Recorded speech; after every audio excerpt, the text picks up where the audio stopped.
digitalization. So what does it really mean? Digitalization is the integration or the use of digital technologies into everyday life. So this is done by what we call digitization of everything that can be digitized. So digitization is converting the analog to digital, and digitalization is the integration of these digital technologies for basically an everyday use. So these technologies are actually driving a change in the world and are almost helping every industry rewrite its operating landscape. And the oil and gas industry is no exception to this. Since the Industrial Revolution, and that was in 1800s, the oil and gas industry has been playing a very important role in economic transformation of the world. And today, companies in the industry operate in very complex environments where challenges that can limit their performance and operations as well. So studies have actually reported that oil and gas industry overrun on time and cost in most of the cases. So digitalization does allow oil and gas industry to add value to their operations by reducing costs or increasing productivity or improving decision making processes as well, and many other aspects that we will be actually detailing on throughout this presentation. So we'll start with the first question. I actually want to see answers in the chat box, okay? First two questions. So one, what was oil first used for on a large scale? Was it lubrication of weapons, power generation, oil kerosene lamps, or combustible engines?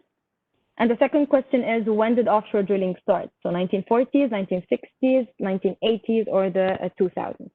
And I'll give you just a few seconds. Just put the number that's like 1 and then the answer for it in the chat box.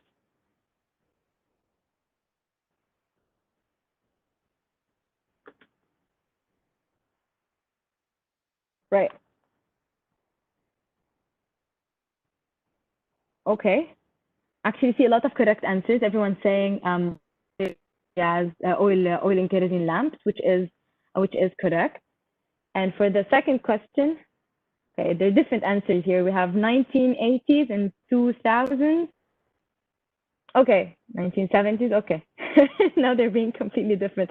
All right. So for the first question, the answer is oil and kerosene lamps, and for the that was actually in the first Industrial Revolution in 1846. And for the second question, the answer is 1980s, and we'll talk about this. So some of you actually got it right. Okay, another question directly related. When did offshore drilling first start? Was it 1940, 1960s, 1980s, or 2000s? This is question 3, so can you please put 3 so I would know if you're answering the second or the third. 1960s. Okay, some of you are saying 1940s. All right, for this one, I'll give you the answer in the upcoming section, okay, because we'll be visiting this. Go back in time a little, just to talk about the evolution of technologies used in the oil and gas industry. So oil and gas companies began to adopt digital technologies first in the early 1980s, as we said, with the aim of improving HSE, enhancing operational efficiencies, and basically obtaining a better understanding of reservoir resources and production capabilities. Now, important digital initiatives have been taken in the oil industry mainly in the 1990s and early 2000s. And basically here shows a timeline with 4 important technologies that were previously adopted in the industry and that I personally believe have revolutionized the industry on so many levels. And basically we'll discuss all of these. So first we'll talk about horizontal drilling. And basically horizontal wells have been pioneered before 1981, mainly in the late 1960s, the Soviet Union, but the Soviet Union ended up developing vertical wells instead, as they are just easier and faster to drill. But in 1981, horizontal drilling was approved and sanctioned for the first time after being further developed by Jacques Baudieu, who is actually a drilling engineer and also was SE president in 1993. Okay, so he was basically working for a French company that at that time required horizontal drilling to be able to intersect fractures in a karst reservoir off the Italian coast. A karst reservoir is some sort of a topography basically found in carbonates that have been dissolved. So they basically form caves and sinkholes in them. All right, for the second one, in early 1980s, we already had MWD, which is measurement while drilling, already had it being widely used, mainly for directional drilling. But engineers felt interested about knowing if it would be possible to see the well logs to be able to evaluate the formation even before basically running the wireline. So they would do it without waiting for the wireline to be run.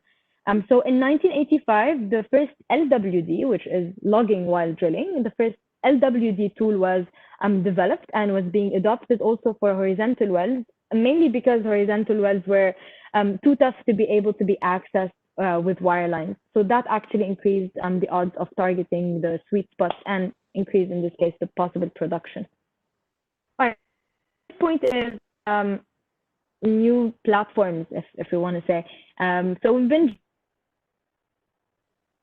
in the late 1940s, and there you go, that's your answer to the third question. Basically, mainly using drill ships. And as we have started discovering reserves in even deeper waters, it was necessary to develop some floating systems that could handle both water depth and weather and sea conditions at the same time. So we had basically what we call tension leg platforms. These are TLPs, and SPARs, which stands for single point anchor reservoir. They've been first created in the 1970s, but were first adopted or used in the 1980s as wells with depths that exceeded 1,500 feet were being drilled. And they're actually very common still until now in the Gulf of Mexico. All right, for the last one, 1997, an oilman basically under the name of George Mitchell was inspired to find a way to produce from ultra-tight rocks that were basically shale, and they're basically called Barnett shale. They're in Texas. So he thought about combining horizontal drilling with hydraulic fracturing to be able to produce from these ultra-tight rocks. And after many failed attempts, an engineer that was working for Mitchell was able to access the rock by simply just adding gel into fracturing fluids, basically water. So they added gel to the water, and this is now known as a slick water fracking. Slick water fracking is just hydrofracking. So basically use water as the fluid, and we just add chemicals to the water to increase the fluid flow, and then we pump it at very high rates. And a few years after that, we actually had the shale revolution. So the shale revolution was born.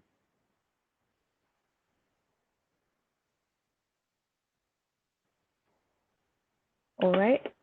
Actually have two questions here.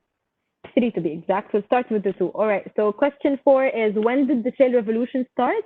Is it 2007, 9, 11, or 13? And question 5 is, where did the shale revolution start? Is it Canada, Saudi Arabia, Russia, or the United States? Okay. Two answers for the first question, 2013, 2011. Actually, production started in 2014. That's actually true. Production did start in 2014, but the revolution by itself started in 2011. That's the right answer. So some of you actually got it right. And all of you got the second question right, which is United States, because as we just said, it started in Texas in the Barnett Shale. All right. Another question, that's number 5. In what case is using a floating vessel, such as a semi-submersible, more suitable than a drill ship? Is it when we have very deep water, very deep wells to be drilled, severe weather and sea conditions, or when we need more capacity on board? You can write A, B, that's easier. Very deep water, very deep wells. So these are very different answers. Oh, see a lot of C's, some A. Okay, so we do actually use them for deep water, The point is that we also use drill ships for very deep water. So A is not the correct answer. The difference between a floating vessel and a drill ship is that a floating vessel is usually more stable, so it does provide a higher stability. So it is for severe weather and sea conditions, and the right answer is C. So some of you also got that one right. We can see that technologies have been adopted at somehow early stages in the industry. It has been agreed that most companies do not use those technologies in an optimized way in the industry. For example, one drilling rig in an oil field can actually generate terabytes of data every day, but only a small fraction of it is used for decision making. So that's from one side. And on the other hand, we actually have other industries such as aviation, automotive. They basically follow a holistic application of digital technologies. And this is where we ask, where does the oil and gas industry stand relative to other industries? So what you see in this slide is what we call a digital maturity curve by industry. So this is from McKinsey in 2018. So it basically reflects industries stand to each other in digital transformation.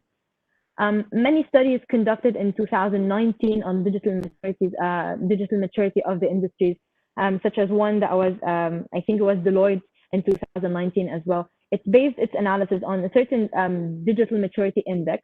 And all of these studies basically showed the industry falling significantly behind when compared to other industries, such as the power and utilities and aerospace and defense.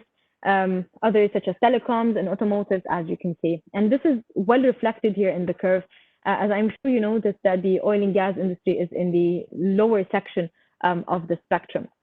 Now, oil and gas have been acting more or less as a traditional organization for now, but it is true that now it is beginning to pay heed, and we are already witnessing a new technological era for the industry. Digital maturity of the industry from two aspects. First, between the countries in the industry, and then within the segments of the industry. So exploration or drilling or production. Now, digital transformation clearly varies between oil and gas companies, but it does not come by surprise knowing that the sector is not that much advanced. It is still behind. That only very few oil and gas companies consider themselves in advanced stages of digital development. Now, PwC conducted a survey for more than 200 oil and gas companies to compare their digital maturity, where it's basically identified 4 levels, as we can see here. So it's either a digital champion, a digital innovator, a follower, or a digital novice. All right, so the results of were as reflected in the chart on the right. Only 7% of the companies identified themselves as digital champions, while more than 70% considered themselves still at very early stages of digital maturity. And that's basically being digital followers and novices. Okay. 2 questions. I hope you're enjoying the questions. All right. Question number 7 is, which segment of the industry is digitally ahead of the other segments? So is it exploration, is it drilling, or production? And question number 8 is, multi-well pad is an advancement in segment of the industry, exploration, drilling, or production? Make sure you put the question number first, because the answers here are the same, basically. So I won't be able to know. Number 7, exploration. Number 8, oh, okay, different answers for this one as well. Some are saying 7 exploration, some are saying 7 drilling. Okay, most of you, all right. Okay, number 8, I'm getting answers for question 7, okay. Most of you are saying production. Okay, some are saying drilling. All right, you'll get the answers in the following slides. Let's continue. Okay, there you go. Typically, the exploration segment of the industry is ahead of the development and production segments. So that's your answer. The first one is exploration. And that's why is it more advanced? So that's mainly because first of many attempts to study and understand Earth science that began decades ago, and that basically allowed a development of advanced imaging technologies that have helped exploration on so many levels. Another reason for that would be the complex ecosystems that drilling deals with sometimes. And a third one is legacy asset base. Legacy asset base means outdated systems that are still being used. And this is mostly the problem that comes with production, as most of the rigs are more than 25 years old, most of the rigs used for production. So these are what we call a legacy assets. And this causes a problem or a barrier for the advancement in technology in the production segment. All right, so detail on each of the segments, starting with the exploration segment. Here we basically focus on seismic imaging that has been used for more than 80 years ago, from starting more than 80 years ago to basically evaluate subsurface formations.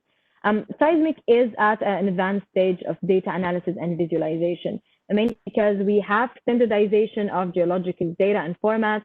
We have investments in advanced algorithms that allow a good analysis. And we also have evaluation towards much higher performance computers that can analyze these geoscience data from different wells. So it is, in other terms, pretty much developed. ExxonMobil is actually using seismic imaging to try to predict distribution of fractures in tide reservoirs. This could actually enhance the flow and optimize well placement. So this is one application of this. Now, aside from seismic itself, 3D interpretation systems have also been well developed. They're actually capable of geological modeling, of structural and stratigraphic interpretation, and basically depth imaging as well. And the industry is now also working on developing 4D seismic models. I'm sure you've heard about that.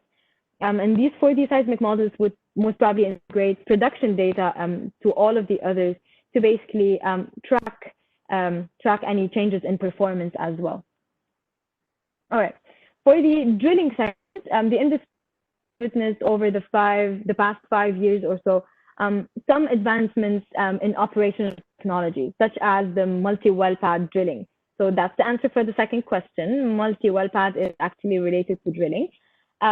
So multi-well pad drilling is actually a drilling practice that allows multiple wellbores to be drilled from one single piece of land, and that is what's known as a pad.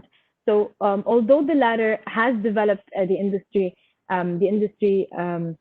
basically has allowed the industry to lower the average time that was needed drilling in shales noticeably, if you want to say, or significantly, from around 35 days previously in 2012 to now around only 15 days at present.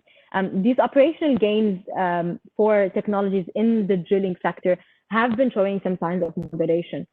So the plan is to optimize the drilling process through advanced performance analytics, which by itself would require data analyzation and data integration and standardization. And we'll talk about all of these in detail later on. So in other words, breaking data silos is key for the industry to continue to report efficiency gain and cost savings. And what we mean by data silos is basically working in divisions without collaborating within the same company. So we work in divisions without actually sharing information or collaborating with other divisions in the same company. So in other words, breaking data silos is key for the industry to continue to report these gains. Production segment. The production segment consists of platforms and instruments that, as I said, have been used for quite some time now. 40% of crude oil and natural gas production comes from fields that have been in operation for more than 25 years, and some of them reach 100 years. So the cost that's associated with totally upgrading the entire infrastructure can complicate and delay the modernization of these legacy assets further on. The solution for this is a customization of operation solutions and digital strategies that will be based on the field and well characteristics. Say, for a high potential field, for example, it would be much smarter to just install advanced sensors to be able to monitor operating conditions.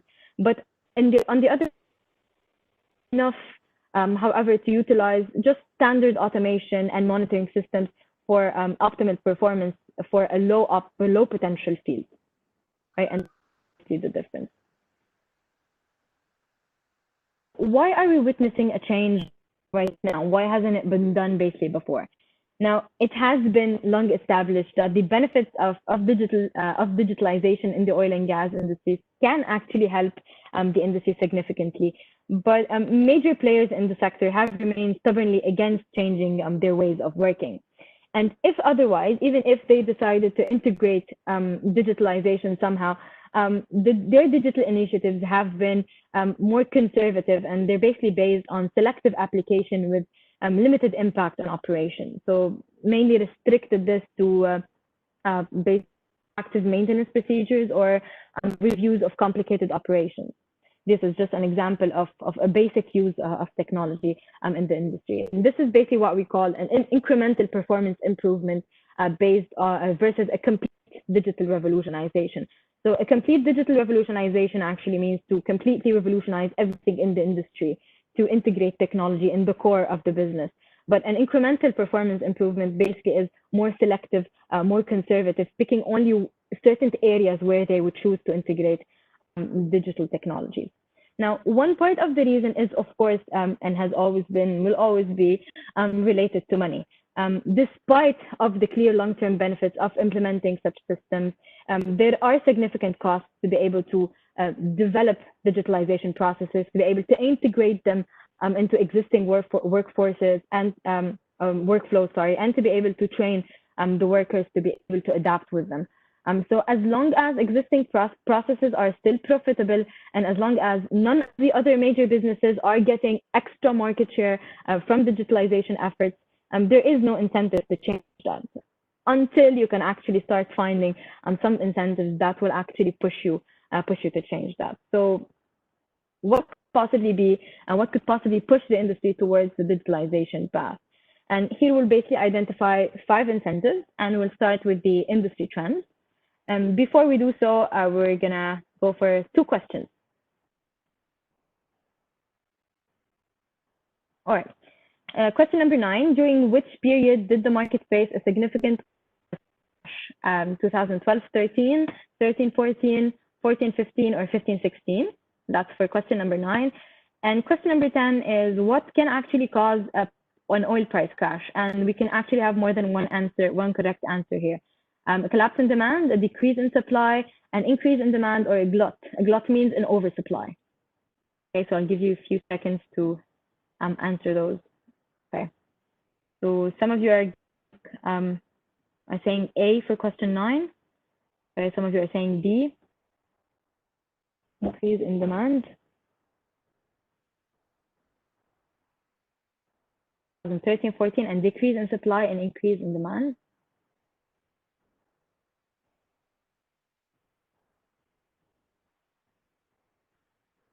Okay. Okay, not so many right answers for question 10. Okay, but question 9 first. During which period? It's actually during 2014, 2015. We actually a huge oil price crash to below $29 per barrel after it was earlier on more than $100 per barrel. And for question number 10, what can actually cause an oil price crash? And that would be either a collapse in demand or a glut, means an oversupply. That's basically because this is just a general knowledge thing.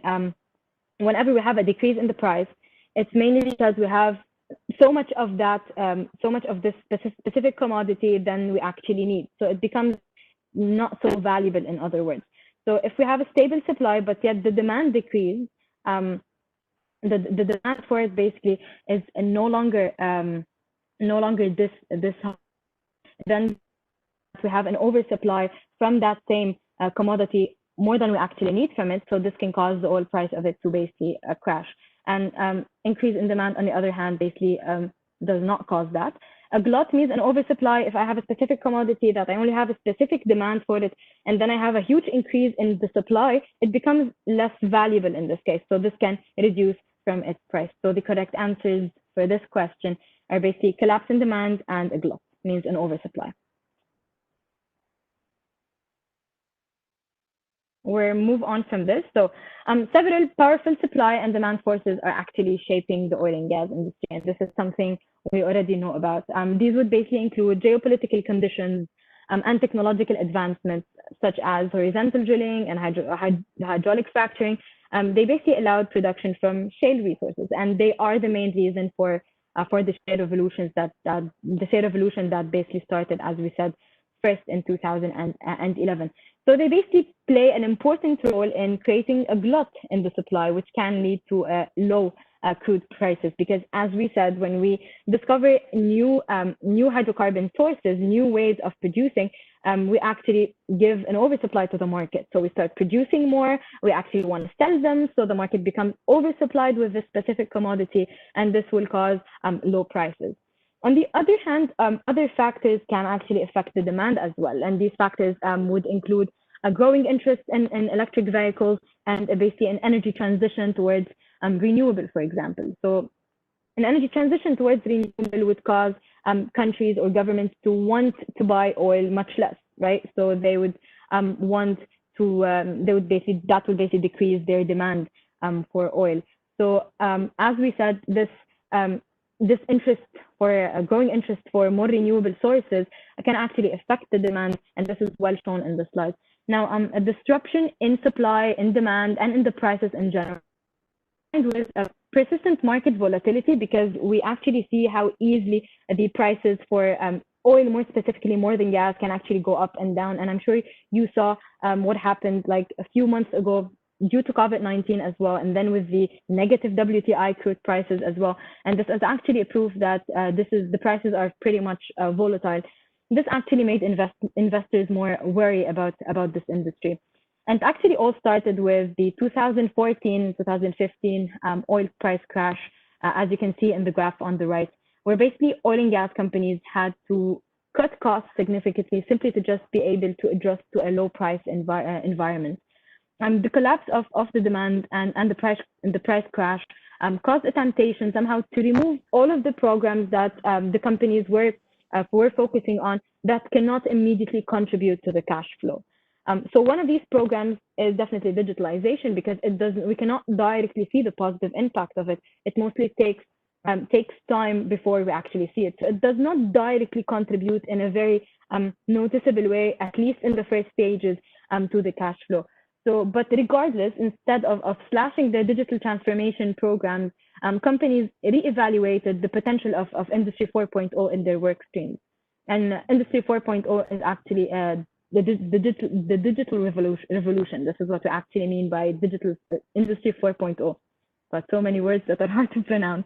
Okay, so the latter basically proved because in this case these technologies have actually proved to hold key to basically improve efficiencies and manage sustainability on the long term. This is why we could not actually see much of their effect on the short run. So that was basically thought to be initial and essential for the survival of these companies. And this is why they started seriously adopting and seriously thinking of adopting these technologies.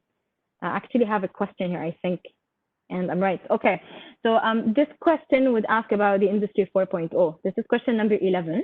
So the number 4.0 in Industry 4.0 refers to the fourth industrial revolution. So what did the fourth revolution focus on? Was it new manufacturing processes, electric power, electronics and automation, or cyber physical systems? Cyber physical systems are systems where we both connect between physical and software components at the same time. So for example, self-driving cars or automated pilot aviation. So actually need something from reality. We need this thing that's actually physical, and yet at the same time we connect it to another aspect that is an automation aspect or the software component.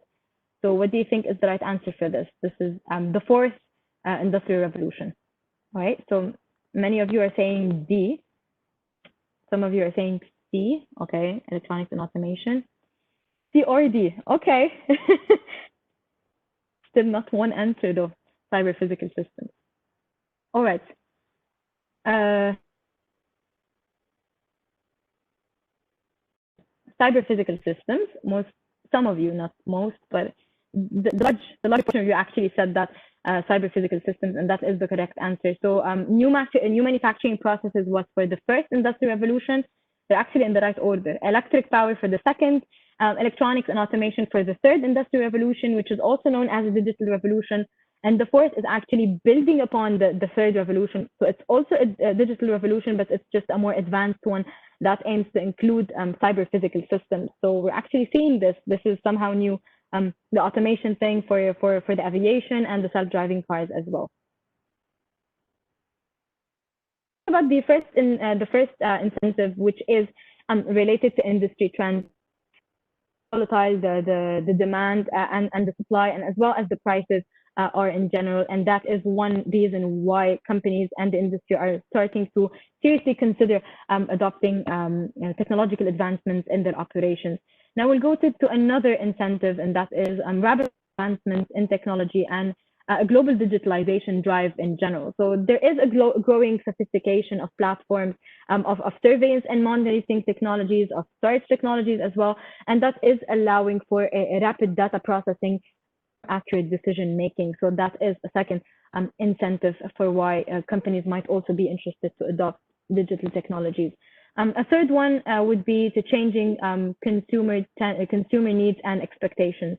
With this technological era, consumers now expect increased engagement in transparency, in personalization, in speed as well.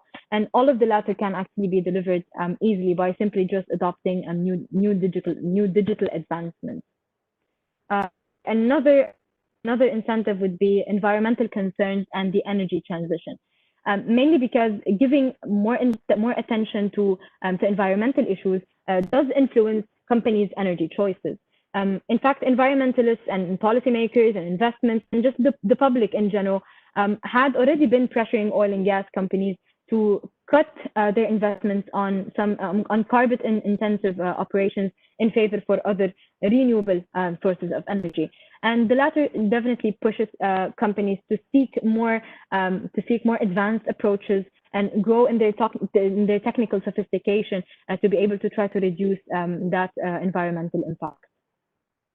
And finally, basically, the fear of falling behind. Simply because once businesses begin investing in newer technologies and processes, others will be forced to follow in a way, because in other words, if they don't do so, they risk being left behind. So companies need to invest more in digitalization, or they basically risk of being forsaken. Okay, a question. Which of the following technologies or applications of technologies was the most used in the industry until now, if you want, or from the past years? Was it robotics, cognitive computing, 3D printing, or cloud computing? And if you don't know what these are, we'll explain them in the later section. So just to know if you actually have an idea of what could be the most used type of technology that's in the oil and gas industry. Okay, cloud computing, and some of you are saying 3D printing. Okay, some answers are related to robotics. Okay, most of you are actually saying cloud computing, but that is not the right answer. The right answer is robotics, because automation is mostly used in the oil and gas industry, along with other technologies as well that we will talk about now. All right, so where are we now? We are still at early stages, partly because of the agility, and this is not something that feels very comfortable for the industry. If it's basically something new and we're not really sure about. And if you actually think about how long it took to adopt fracking in the industry, basically we knew about its effect since the 1990s, and yet we only started seeing it widespread in the last decade. So we are actually at the beginning of a 10-15 years change in the industry structure. But we are definitely already seeing some advancements in that, or some improvements. We are already on the path of digital transformation. And as a first step, many oil and gas companies had already appointed chief digital officers, for example, or a digital steering committee to be able to leverage or scale the technological implementations, or to just oversee the execution or the implementation of these digital initiatives. Now, most of these implementations have been limited to relatively discrete applications. Simply, these are digital twins. They basically allow to replicate facilities and processes. Drones, for example, for remote monitoring of field operations. And finally, robots, as we said, it is one of the most used technologies in the industry right now. To basically be able to replace the need of a human intervention in some challenging situation. situations, and thus it causes also a cut in downtime. So we'll basically discuss these technologies in detail in a later section.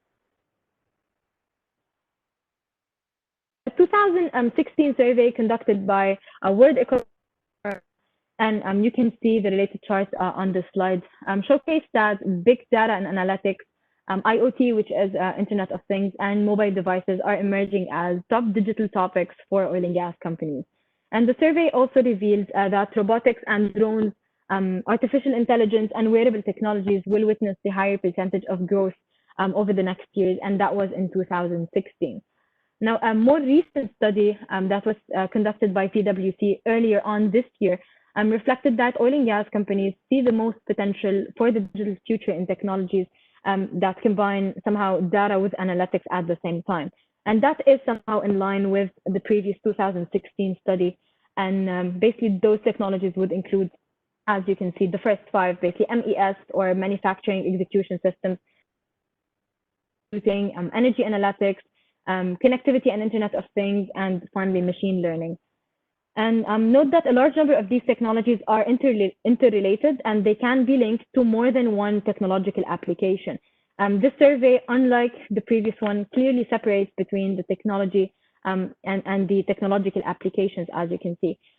Because basically the previous one indicated, I'll show you here, artificial intelligence as being a technology, and then, for example, wearable technology. But wearable technology is an application of the technology. So they are not really distinguished here in this study, but they are in the second study, as you can see.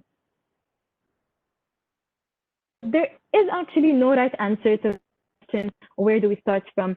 But there is no doubt that in order to be able to take full advantage of these technologies, companies must first significantly invest in infrastructure, simply just to be able to provide a strong platform for digital transformation.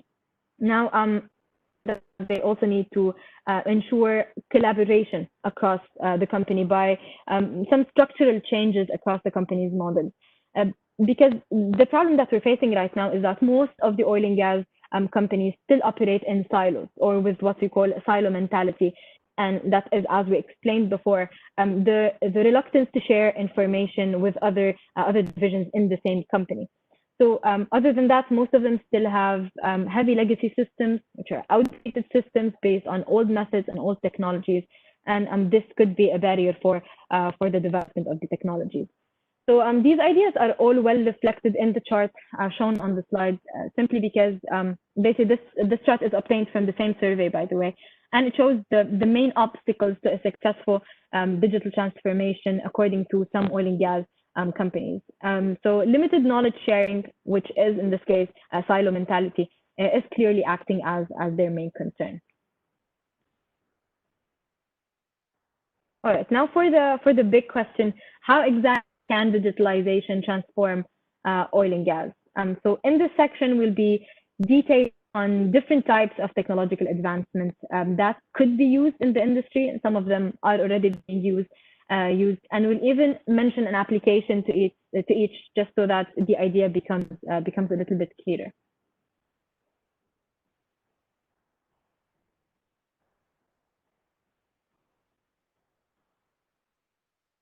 All right. So for a better understanding of the different technologies that could be industry, it's very important for us to be able to distinguish between two important terms, so just to be able to define them. So first, big data. Big data basically refers to extremely large sets of different types of data that are growing exponentially with time, that are basically generated by large network-based systems. The data sets are usually far too large to be able to be examined on regular computers. And what we basically do with this big data is that we usually analyze them to try to reveal patterns and trends. And that's basically pretty much the aim of these data. Now, the big data is the data itself. Okay, this is the large set of the data, and they're pretty much familiar in the oil and gas industry, where we typically just generate a very large volume of data in one single day that can basically exceed terabytes. Big data, on the other hand, is often linked with what we call data analytics and cloud computing. We'll be discussing both in this section. Okay, So basically said, big data refers to the extremely large sets of different types of data, while data analytics basically refers to the process of examining and analyzing large amounts of data by using some predictive or statistical modeling to be able to try to uncover hidden patterns and correlations. For example, in well and field optimization, one process using data analytics is to be able to analyze geological, operational, and performance data to try to improve drilling parameters and completion techniques. So one application of data analytics was actually done by Apache Corporation, which is a US-based oil and gas company. Apache is currently using data analytics to be able to anticipate, based on studying, as we said, predictive and statistical modeling, basically to be able to anticipate failure of critical pumping equipment, such as the ES or electronic submersible pumps. ESP failure had been causing the company losses of more than 10,000 barrels a day. And using data analytics led to a reduction in production losses and just an increase in the output, basically because of a higher overall equipment uptime. So it basically, what we aim to do is take the data, the big data that are being generated, analyze them based on analytics, and be able to predict, in this case, failure of these equipment. We anticipate the failure, so we work on their maintenance before we actually reach that point of failure, so we can reduce from the downtime of the equipment and the maintenance time in this case. With the technologies, data analytics is included in a lot of these technologies, and you'll actually notice this. So first, basically, cloud computing. Cloud-based computing is the delivery or the availability of on-demand computing services, typically over the internet. An example of this would be Netflix. I'm sure you're all familiar with this. So all the series and the movies that are in Netflix, they're basically stored on a server that we can access whenever we want. So they're basically stored on the internet. We need internet, we'll just simply access them. This is one example of cloud computing. And so cloud computing allows companies to use a system of remote servers that are hosted on the internet. So they'll be able to store and filter their data, which are usually, in this case, big data. So in other words, just to make it clear that we're distinguishing between the this refers to the large sets of data that is being collected, while cloud computing refers to the mechanism that remotely takes this data, manages the data, maintains it, upgrades it, instead of just storing it in on-premises service. Now, if we talk about the benefits, the advantages of using cloud computing can actually improve business efficiencies and agility by helping companies make decisions more quickly. And this is done through an improvement of digital connectivity on projects between different areas, because this would basically allow gathered data from multiple sources and multiple platforms to be able to quickly and effectively be integrated, so we can break down, in this case, the silos of corporate business functions. It can also lead to reduced costs, as companies will no longer be basically concerned with buying enormous and expensive servers. No, they will actually have to be concerned with maintaining them. As an example, Chevron signed in 2017 a seven-year partnership with Microsoft, making Microsoft Azure. It's primarily a cloud provider. By the way, Azure, this is like the first time I know how to pronounce this. I discovered this just yesterday. All right. Chevron's production facilities and drill ships, for example, can generate up to 1 terabyte of data per day. And thus, with this partnership, Chevron hopes to act upon this data in real time and then apply analytics on top of it. So all in all, this move can actually speed up Chevron's application of technologies such as analytics and the Internet of Things that we'll talk about in a bit, simply to try to improve their efficiencies and gain some sort of a competitive advantage.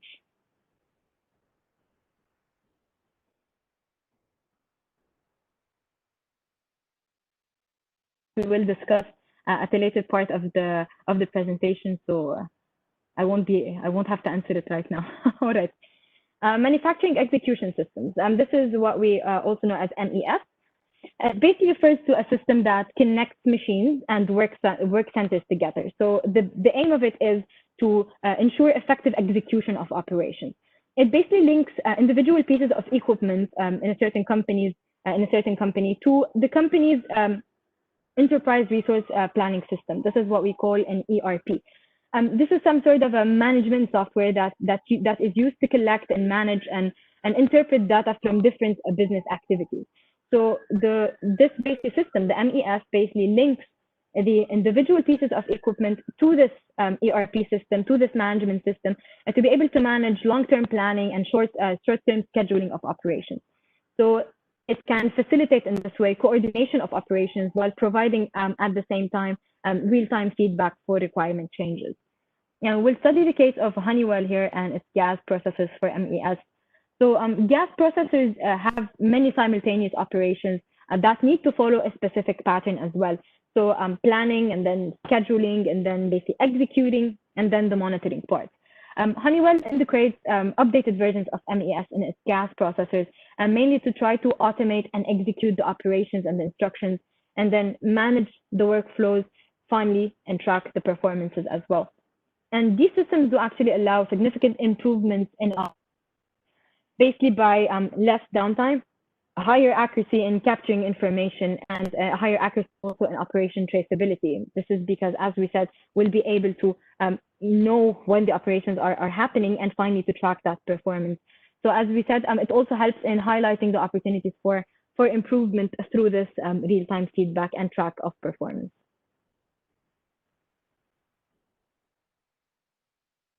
We'll discuss two technologies, artificial intelligence and machine learning, and they're related.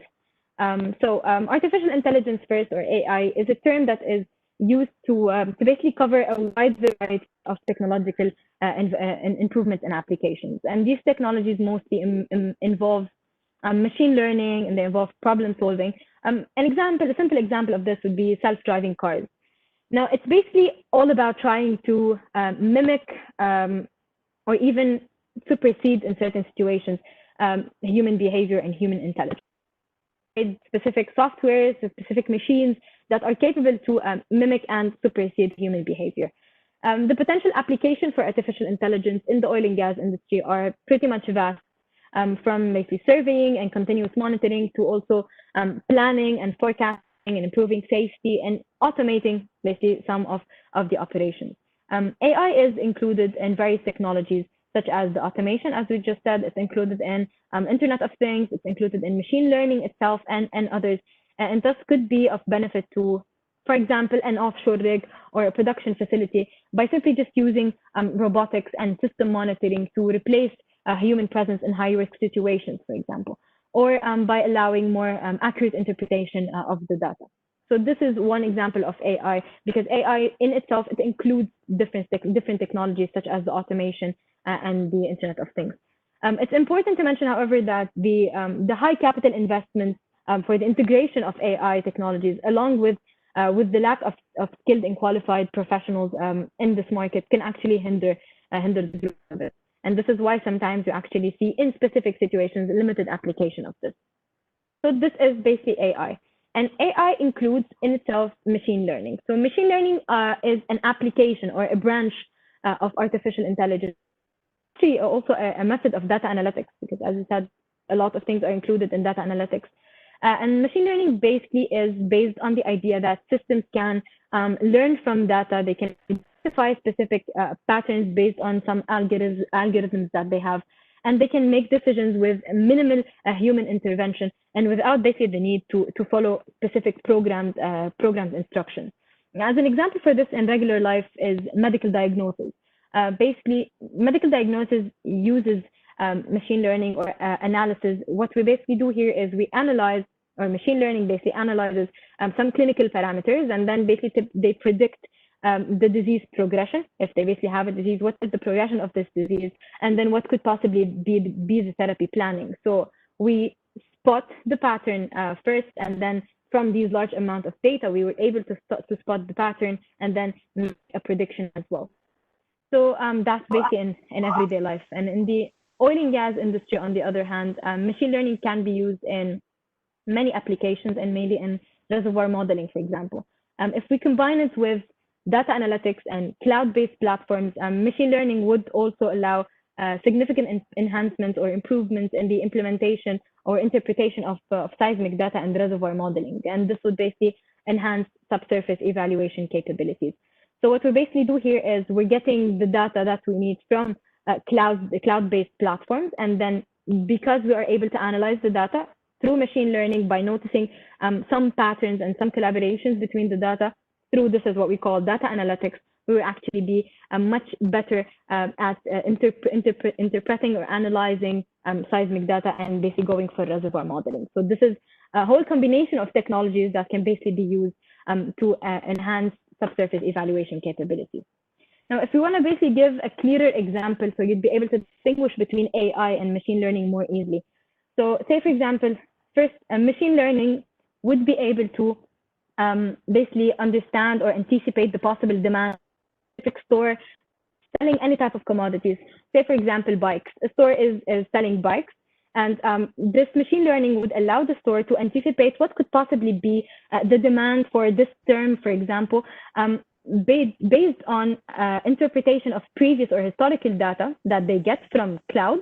Okay, and this historical data basically shows the relation between what are the sales versus the weather, for example. So we'll be able to know what could possibly, how much are we actually selling, or were we previously selling, depending on the weather, and we'll be able to predict what is the demand for this specific term based on the current weather and the previous sales that were taking place during that time when we had a similar weather. So this is an example of ML, or of machine learning. AI, for example, or artificial intelligence, beyond this in a way, because by automation, it would basically be able to create a system that can automate the order of supply from the supplier based on the demand anticipated. So we can anticipate or estimate this demand based on machine learning, but yet if we create a system that can automatically order the bikes, or how many bikes do we basically need directly from the supplier based on that demand, if it does it automatically, it's an automated system. This is an integration of AI. Okay, so this is just for you to be able to clearly distinguish between AI and machine learning. Okay, we have a question here. What is the probability of drilling a successful well from basically the first time? Is it 10, 15, 20, 25, 30, 35, or 50, 60%? And we're mostly speaking exploration.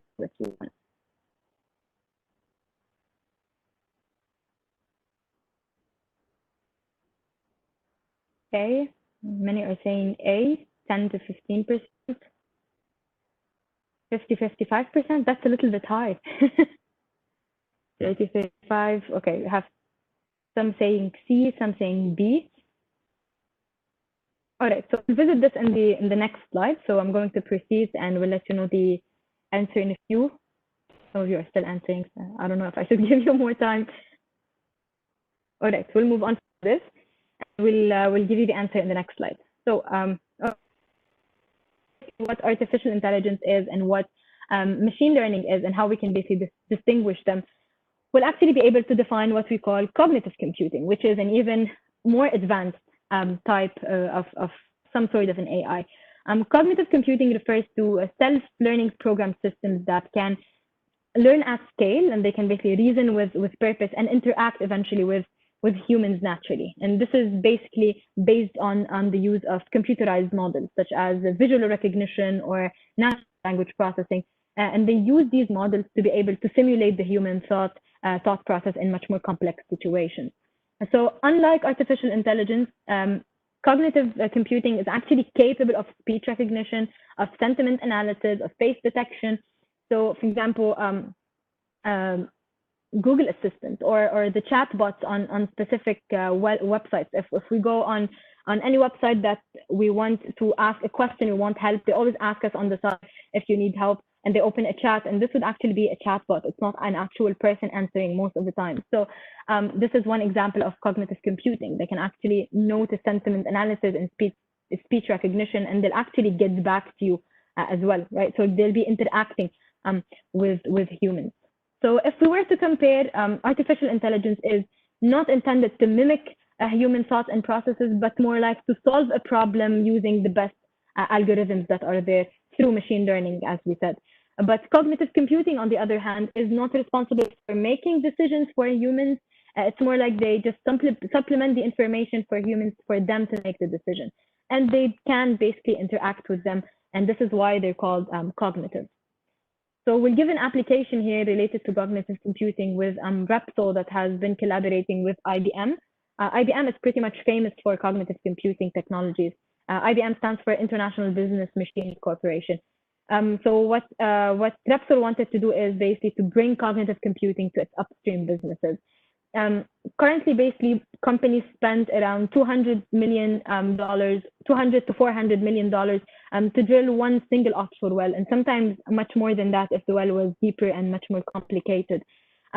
Only while they actually spend this amount of money on this, only 20 to 25% of the wells will be successful by the first time, and that's your answer, by the way. So the right answer was B, 20 to 25%. Basically because this is a low percentage, basically because the decision to drill and where to drill is made with extremely limited information most of the time. So we simply base it on seismic data. If it's the first well that we actually drill in the region, it's basically based on, as we said, very limited information, seismic data, and a personal interpretation that is, as we said, subjective of the seismic data if we're not using digitalization in this case. So this explains why we actually have a low percentage of having a successful well from the first time. So cognitive technologies can actually ingest different data sets more fluidly, and in this case, they can carry out analysis and simulations and thereby reduce the risks that are involved with these operations. So this cognitive technology will actually help to increase Repsol's current oil and gas field productivity and minimize exploration risks during search for new resources. The project is actually still under development, and it has around a 3 years timeline, I think.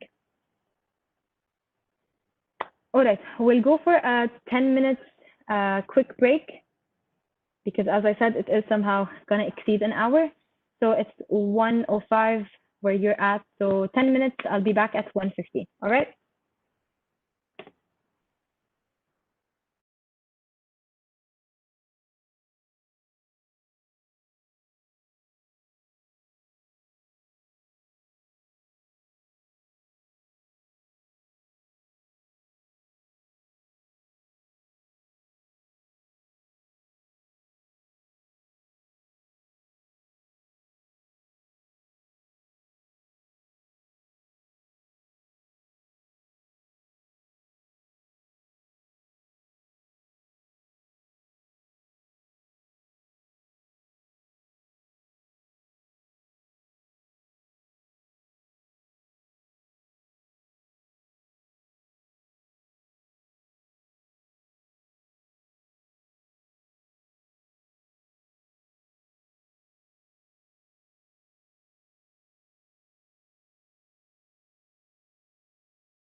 So it's almost 1:15.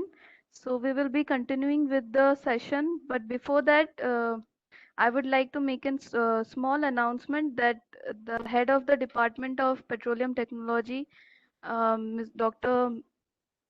Minati Das ma'am, is unable to join us here today because of some health issues. She has extended her best wishes to the speakers and their participants. Although we have Dr. Pradeep Borgohai sir and Chainika Bora ma'am with us. Welcome sir, ma'am, and we are very delighted to have you with us. So Sarah ma'am will be joining us within few minutes.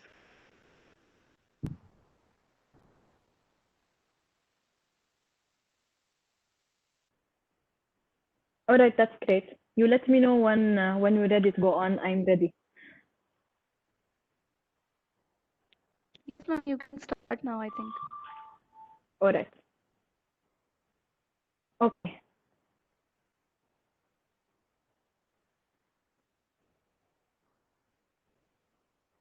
Go back to the slide. About cloud computing, we talked about artificial intelligence, about MES, about machine learning and cognitive computing.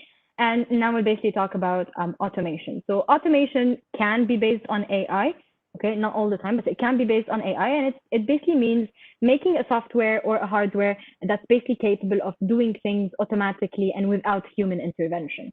So increased automation could indirectly help mitigate risk and prevent HSE incidents by reducing the number of people required to carry out most dangerous aspects of field work. As a result, this can improve the precision and basically enhance safety while trying at the same time to maintain the same production level.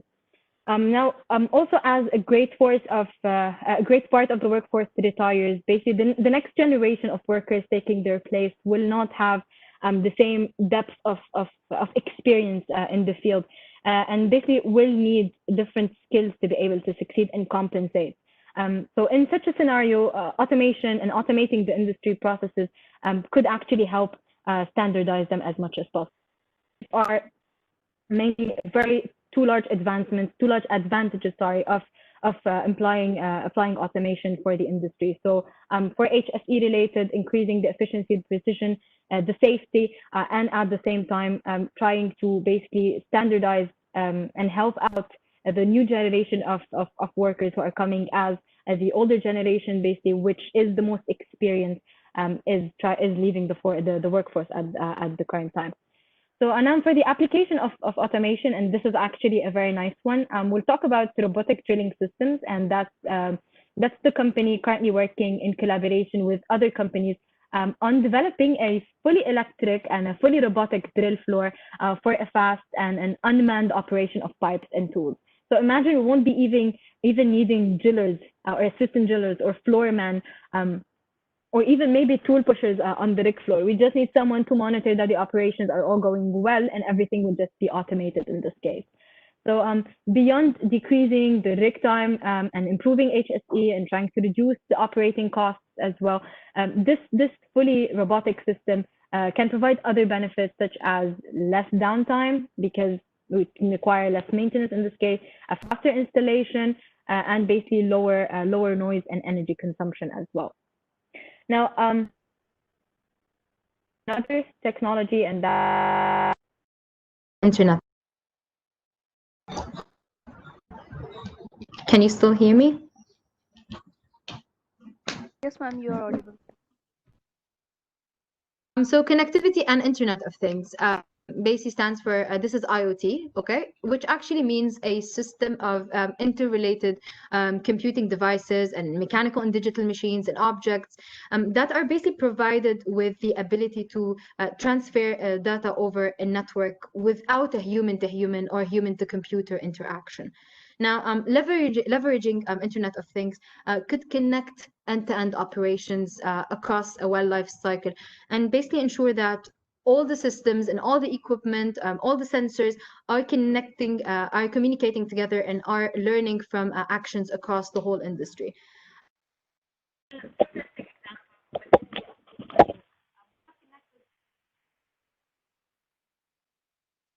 And gather tank level measurements across multiple well sites, and they can actually be triggered trigger automated relief valves, which when they reach a specific value. Okay, so what we actually mean is these sensors can actually monitor specific things, and then these sensors will be able to show the driller or show the one who is on the drill site, on the drill floor, to show them basically the values, what is the tank level right now, so that will be well reflected. And at the same time, if it reaches a specific maximum value, this can trigger by itself without any human intervention. This can directly trigger certain relief valves to be opened, or specific valves to be opened, regardless of what they could possibly be. Okay, so this is one example of Internet of Things in the industry, in the oil and gas industry. Another actual or an example that has been actually being developed now is BP's special sensors. BP's special sensors that have been developed to help optimize the reservoir yields as much as possible.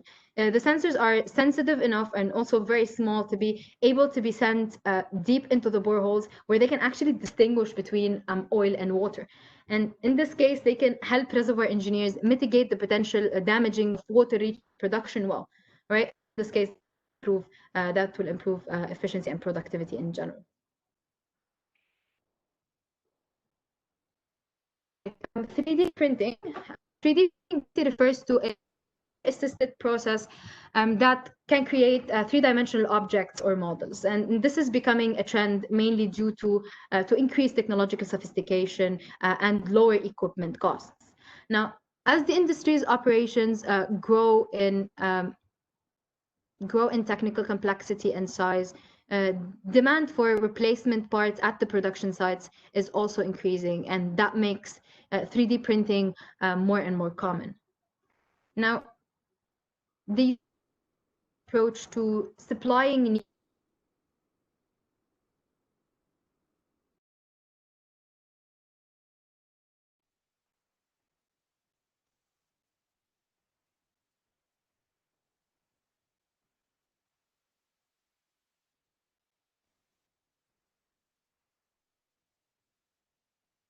Ma'am, excuse me, ma'am.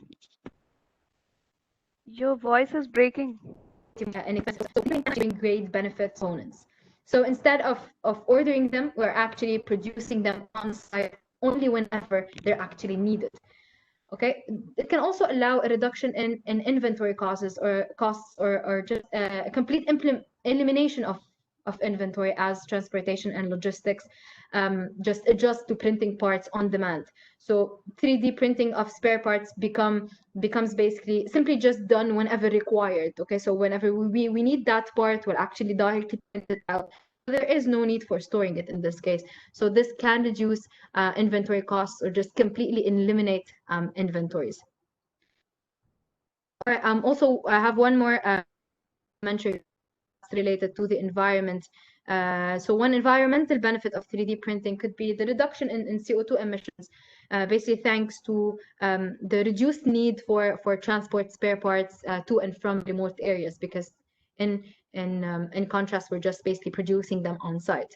The only issue that you can actually face with 3D printing could be the unavailability of specialized materials for 3D printing, as some parts might actually require a specific type of material that are not always available. So for specific parts of equipment, to be able to print them in 3D, we might need specific material. We might need to use specific material that are not always found everywhere. So this can be an issue to 3D printing. So as an application for this, Shell basically used 3D printers prototype its Stone's oil and gas station in the Gulf of Mexico. This is the deepest FPSO, or floating production, storage, and offloading station in the world. The team actually used a 3D printer to produce a scaled down plastic version that includes all of the parameters in only around 4 weeks. And this version basically helped the team understand how to improve components before building the real life station in the construction yard. And this basically helped Shell to save around $40 million by simply just highlighting design flaws at an early stage.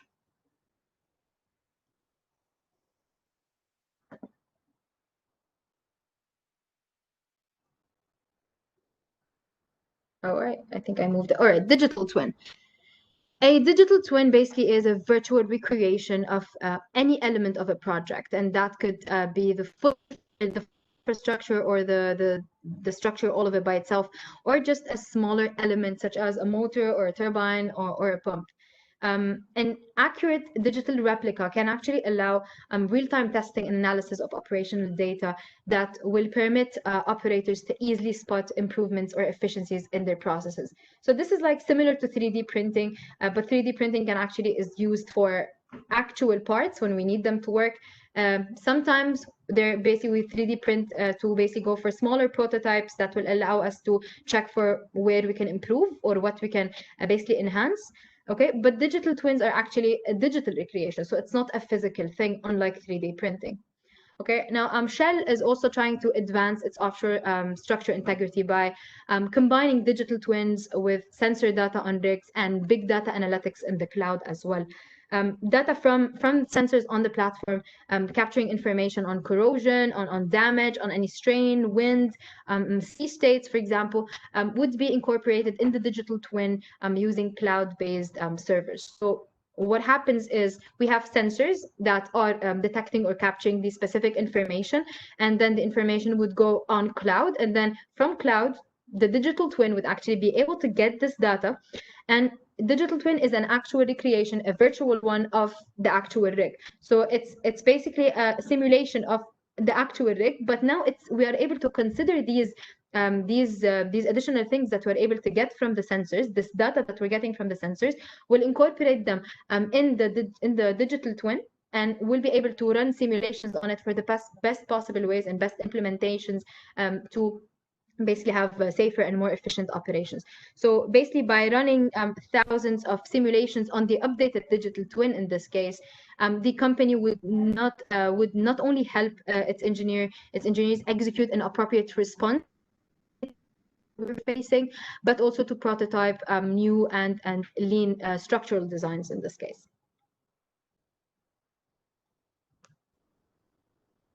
All right, now this is one application technologies in the industry. I honestly wanted to share this with you because there's a case study or an application related to it that I'm sure you'll find very interesting.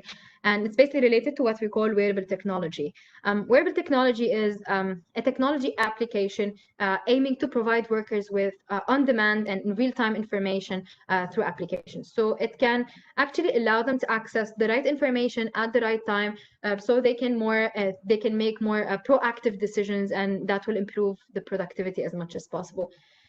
So one interesting application of wearable technology was adopted by Schlumberger just a few years ago, actually. Schlumberger is piloting the use of wearables based on Google Glass. So they're actually glasses, basically that aiming in this case to improve the safety and the productivity for its field employees. The company has partnered with Parsar, if I'm not mistaken, to create customized smart glasses that can actually provide to workers real-time information on live gauge readings, on inspection and safety checklists, on inventory checks, on step-by-step procedure videos, and so on. So this is pretty impressive. You can actually see the glass in the slide. It's simply just, so you'll still be able to see the reality what is happening, the processes that are going on, but at the same time you'll be able to get live information, real-time information on specific readings or specific checklists in case you actually forgot about them. So this is pretty impressive. Okay, I actually have two questions here, and they're related.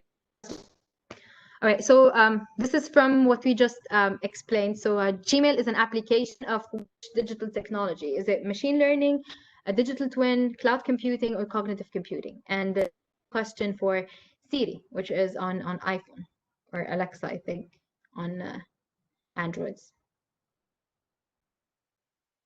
Please specify the question number, because basically they both have the same multiple choice answers. So it's either 14 or 15. So first one is for Gmail, and the second one is for Siri.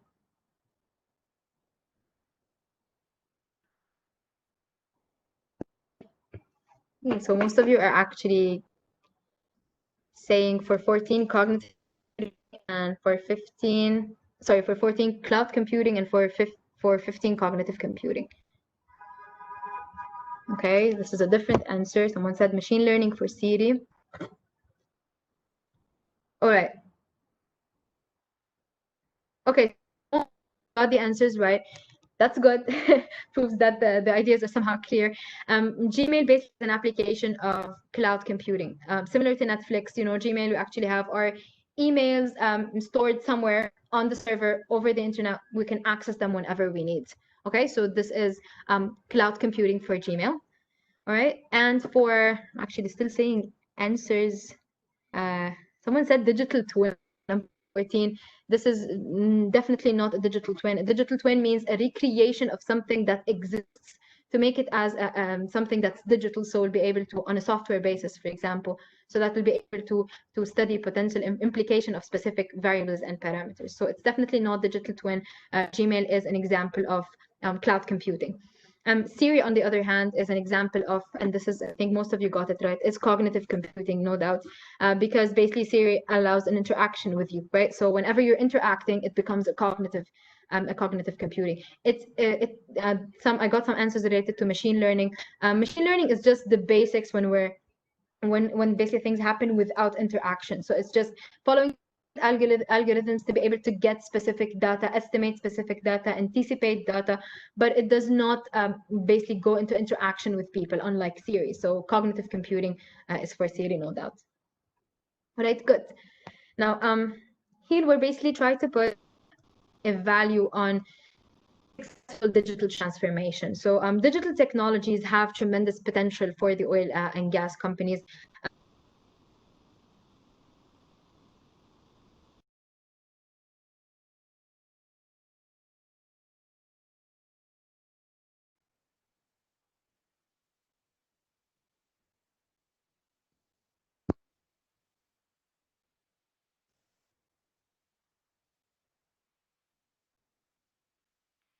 Hello, ma'am.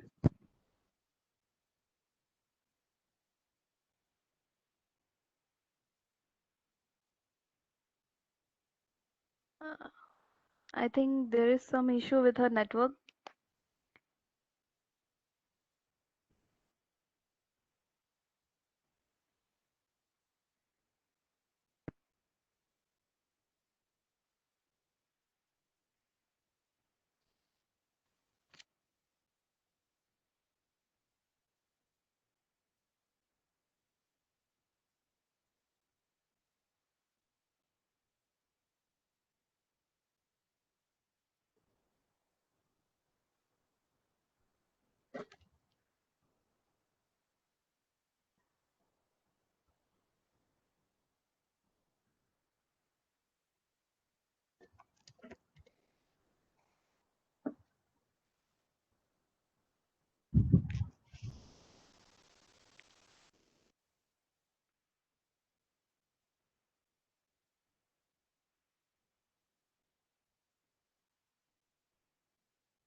Okay, can you hear me now?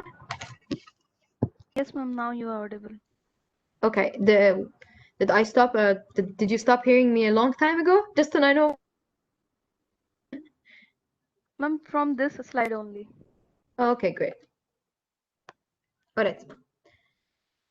We first talked about the financial performance. We said it has a direct impact on costs, on revenues, and on invested capital. That basically means, as we said, funds that are usually invested in a company or a business. We said that it's estimated that digitalization has the potential to create around $1 trillion in value for the oil and gas companies, and this number could increase to $2.5 trillion if we actually start using more futuristic technologies that have not been yet so much adopted in the oil and gas industry, such as cognitive computer in this case. Now, when it comes to upstream and downstream sectors, integrating digital applications can basically decrease the expenditure by around 20%, and this is just in the upstream and the downstream sectors. All right, so another influence would basically be on customer value, basically because it provides more reliability, more trust, more satisfaction due to safer operations and lower possibility for human error in this case, more transparency and information sharing, and definitely a gain in cost and time savings as well. And finally, basically, digital integration can also have an environmental and a societal value, as it does affect employment, sadly not in a very positive way in certain areas. It can also increase safety by reducing accidents and injuries, and improve sustainability by reducing emissions and reducing water consumptions as well. Basically, the savings related to reduced emissions can go up to $430 billion and $30 billion basically for reduced water consumption.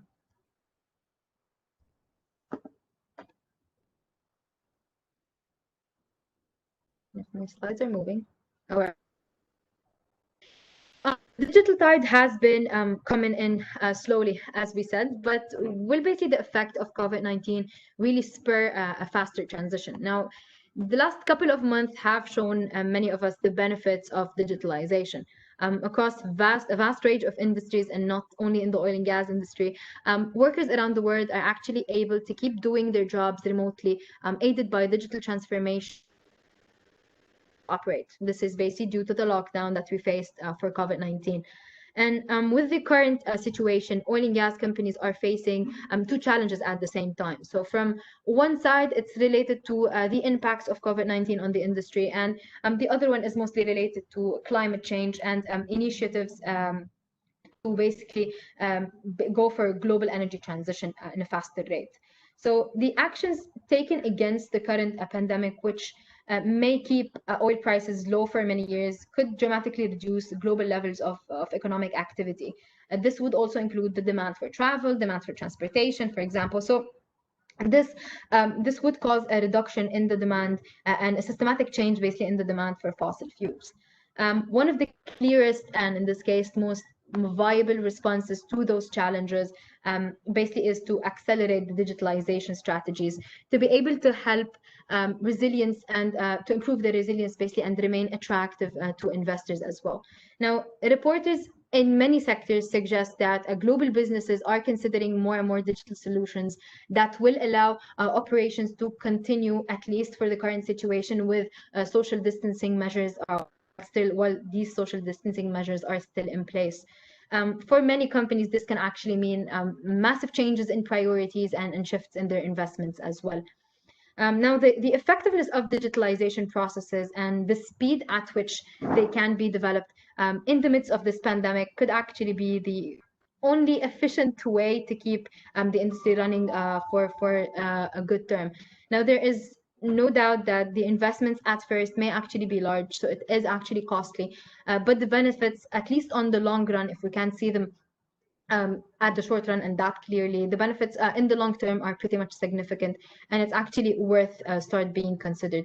Now, while we don't know for how long basically the effect of COVID-19 will keep on impacting the industry, it's actually clear that this will be a turning point for the way this sector works and operates.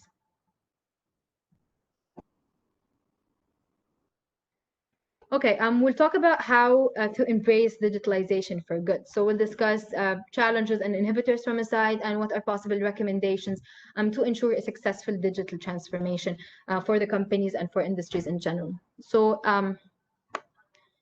we'll basically mention 6 inhibitors or barriers that could challenge the digital development of the oil and gas sectors, or of the companies in more specifics.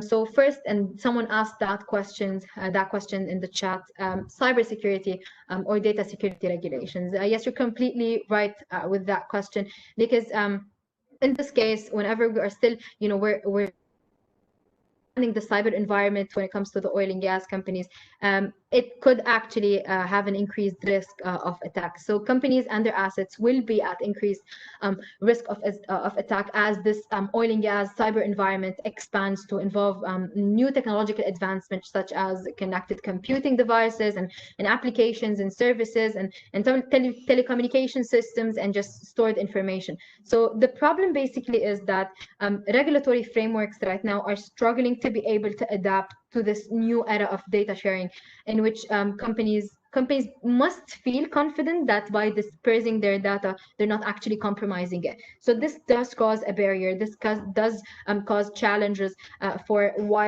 some companies might reconsider if they want to be this involved in digital transformation, mainly because of cybersecurity that is still not that advanced until now. And actually, this became a considerable issue after the in Saudi Aramco that happened, I think it was in 2012. So this basically showed and shows that yes, we might actually be facing certain issues with cybersecurity, and this could be an inhibitor for implementing technologies for businesses. Now, number two basically is the lack of standardization in data coming from sensors. What we actually mean by this is we'll need to convert whenever we have data coming from different sets, from different sources, different types of data coming, we need to able to have them converted on one specific format. So in this case, we'll be able to make much better and more accurate comparison and basically make these comparison more consistent in a manner. So there is a lack of the standardization when we talk about data. So we do not actually have a common data format that is being adopted for all the data integrated across the platforms. And this could be another inhibitor one. Okay, another barrier would be basically the lack of an agile culture that can promote collaboration and knowledge sharing. And this is where we refer to the silo mentality that we talked about. For digitalization to be able to deliver all of its potential benefits, it must be integrated in an industry from the start to the end in everything related to it. So for oil and gas, efficiency, productivity, HSE, these will only be maximized if all the systems and all the sensors and equipment from across the different segments of this industry are sharing the data together and learning from one another. So basically getting rid of that silo mentality that we previously talked about. Number four basically is related to talent. And this is basically when we talk about the challenge of recruiting young workers who are engaged and prepared to be able to an experienced aging workforce. A main barrier to this is most of them currently favor working in industries perceived to be greener than oil and gas. We do have some people thinking that the energy transition will happen pretty much soon, and this is why they're probably more interested in going for greener type of fields. So this can cause a barrier to get people who are interested. The company's culture, workers' mindset as well can be an inhibitor, as some industry leaders have not made the necessary shift in mindset, if you want to say, to be able to embrace digital and the digital potential value on the company or on the industry. There needs to be this understanding that undertaking a digital transformation goes way beyond just applying these new technologies. It will actually need to change old ways of working. It will change the business model by itself, and it will definitely change the culture of the companies. Last, basically, the last inhibitor is the industry's lack of desire to take a more experimental or a trial and error approach. That approach is what we call fail early, fail fast, and learn faster. It is based on rapid prototyping and experimenting. Oil and gas company would not want to do that because of concerns about the potential consequences for change. So they would all rather come in second place instead. This is because it's much more costly to be the first people to adopt an oil and gas innovation, since that would require the company to be the first to try the technology out, so a higher risk of failure. So when we're trying it at first, we're paying much for it. There's a high risk for failure. So the industry is not really interested in going for this experimental approach, would rather just have the thing ready without it basically experimenting it on itself. So this is why companies would not want to be first when it comes to adopting technology. They all want to be the second people to do it because they leave someone else to try it and take the risk of its failure. Okay, we'll move basically to discuss 5 recommendations here that can help oil and gas industry or companies basically to keep the transformation. First, basically by making digital a priority for senior executives. Now, digital transformation, like any other type of transformation, as we said, it needs to basically be taken into account from end to end, and it also needs to be sponsored from the top. It cannot only be applied basically with the workers, it has to be applied from the senior positions as well. So this includes basically setting a clear vision and committing to funding or to investments, and just able to manage the change that's associated with it by following a digital strategy. And this strategy that basically supports the corporate strategy should ensure that digital is fully integrated into the company's core values and core businesses as well. Now, the second recommendation would be to invest in capital and development programs that can promote new and digital thinking. Now, the lack of talent is often a main problem, as we said, and ultimately a digital workforce is an enabler or a key driver for this digital transformation. Now, a company could better understand its needs and skill gaps by assessing the current personnel capabilities that it has and by addressing any shortage of skills. And this is basically done by either deciding to upscale the existing staff or just hiring externally, for example. Now, this point has actually been adopted already since February 2020. Royal Dutch Shell has been expanding an online program that teaches its employees artificial intelligence and certain automation processes and skills as part basically of effort to try to cut their costs and improve their processes and productivity of the workforce as well. Okay, number 3 would be to cultivate a culture of innovation and technology adoption. Technology might be there, we might integrate, everyone might actually use it or know how to use it or would be interested in using it if we don't have this culture of technology adoption. Other than that, while not everything will be developed in-house, companies will also need to open channels for ideas, mainly for from their junior employees, and just encourage new ways of working by using technologies. Now, some companies are already creating chief digital positions or data officer positions, and others are taking a different approach to do that. But irrespective of what is the path that we choose eventually, it is critical to have clear accountability for delivering this digital agenda or this digital plan that has been already set.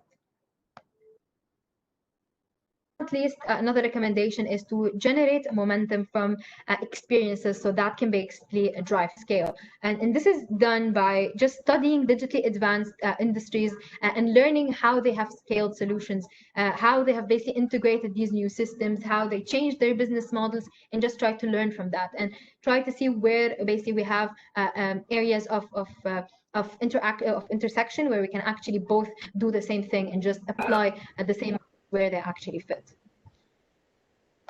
The final recommendation would basically be to continue to work on developing digital capabilities. It is very important to evaluate the investment necessary to digitize the company's core activities. And this is usually done by developing a multi-year budget that will help balance out the economic benefits with the financial burden on some sort of a cash flow that shows the long and the near term as well. Companies can, in this case, choose to either build in-house digital capabilities or form partnerships with other companies or just acquire firms with existing digital capabilities.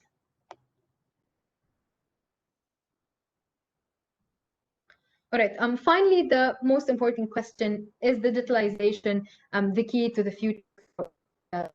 Now, it's expected that digitalization efforts won't simply be in place to tide over the lockdown period due to COVID-19.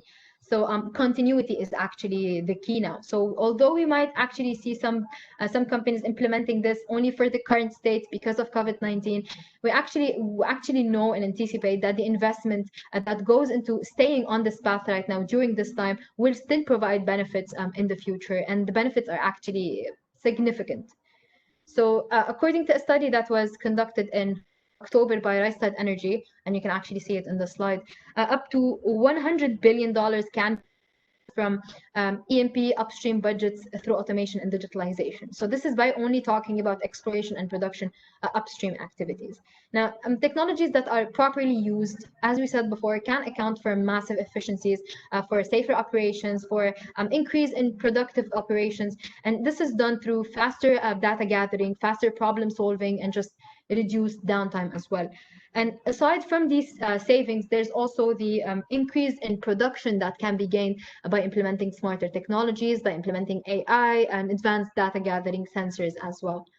Now, according to Deloitte, the correct application of existing digitalization technologies could generate a 1.6 trillion in global revenue. That's including the social and environmental values, which would basically include, as we said already, it will basically generate about $1 trillion only for the industry, but a 1.6 trillion in global revenue. So this is in accordance with the previous study that we talked about.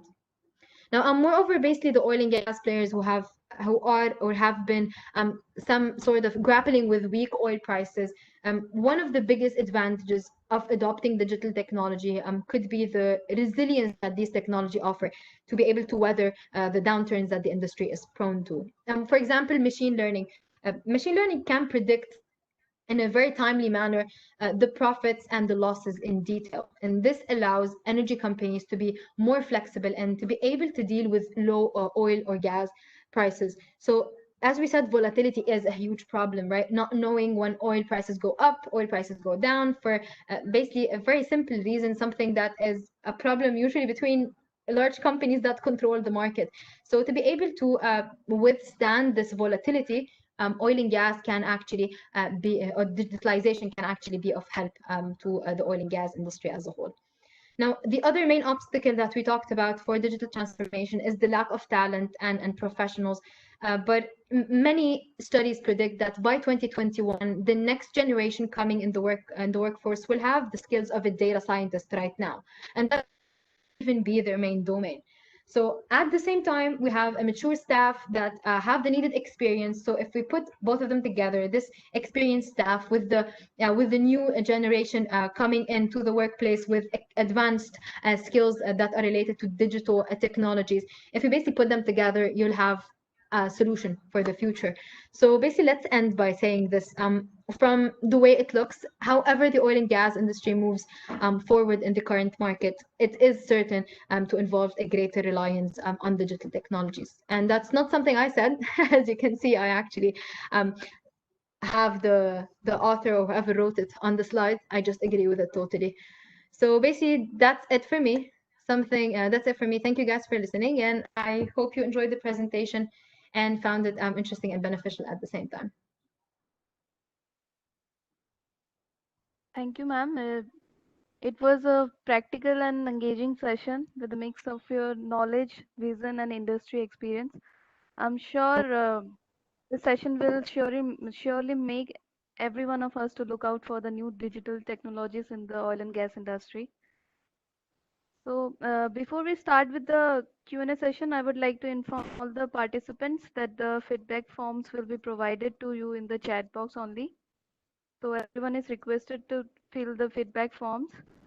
So yeah, the session is open to the house. Everyone can write their questions in the chat box, or you can simply unmute yourself and interact if you want to.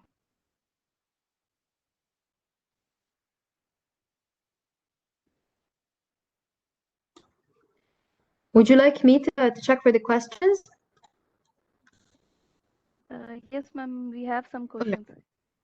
Would you want to read them or should I?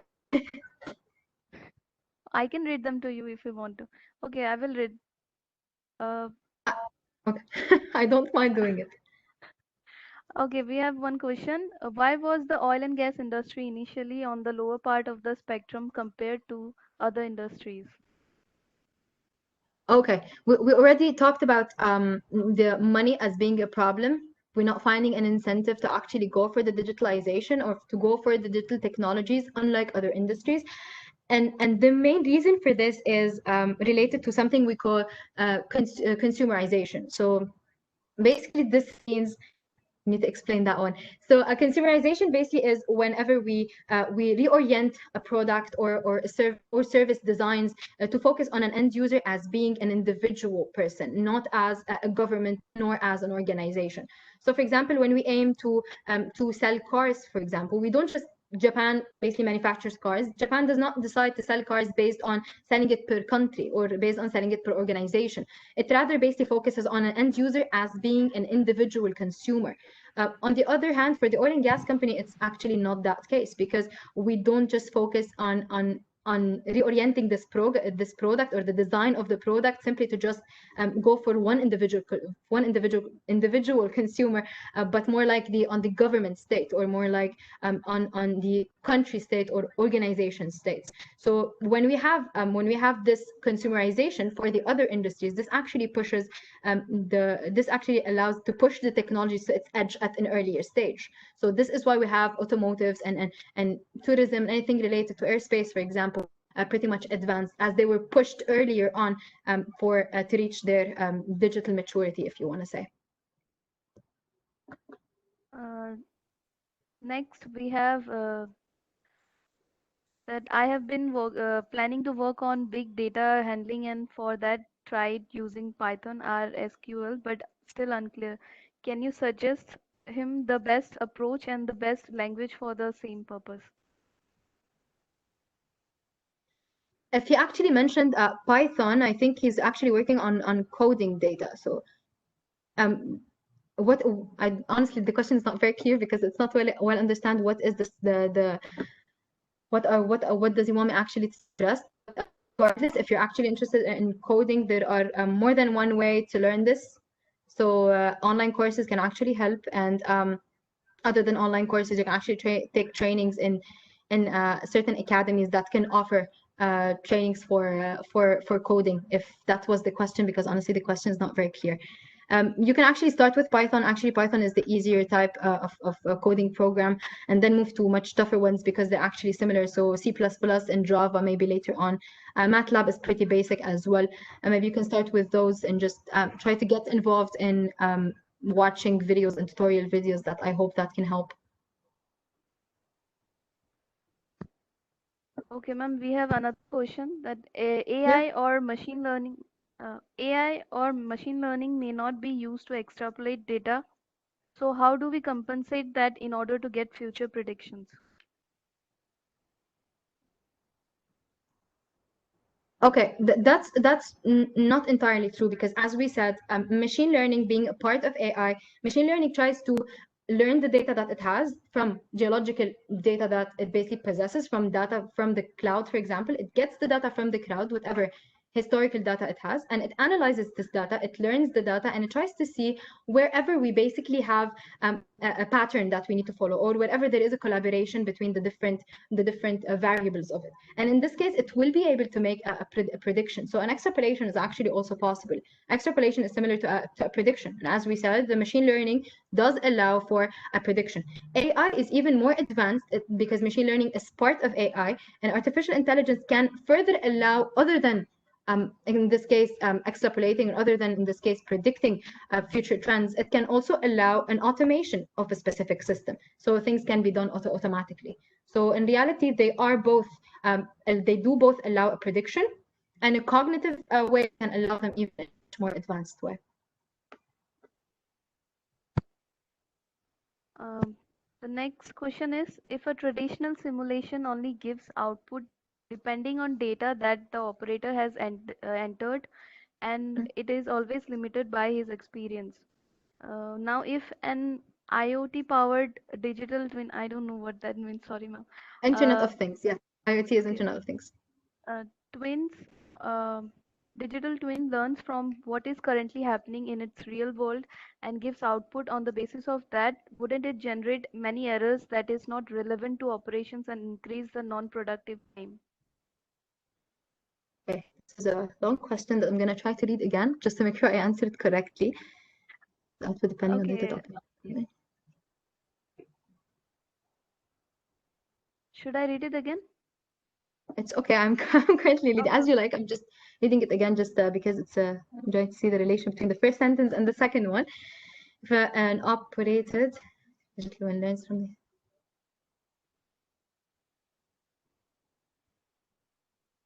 Okay, when we're actually talking about digital twin are related to, as we said, most of the time cloud-based platforms, and cloud-based platforms derive their data from sensors. So in what way can these sensors basically be more provide more error? Because sensors, when we're talking about digitally advanced in a correct way, sensors are not basically do not make this much error in comparison with human errors. So when we get the data from the sensors are pretty much accurate in terms of data, pretty much accurate even in terms of number and values and accuracy in terms of the very small changes that we can actually see from the data that is obtained from these sensors. So when we get the data from the sensor, the data is pretty much accurate. And this data goes to cloud, and then the digital twin will be able to get the data from cloud. And this data, as we said, is pretty much accurate.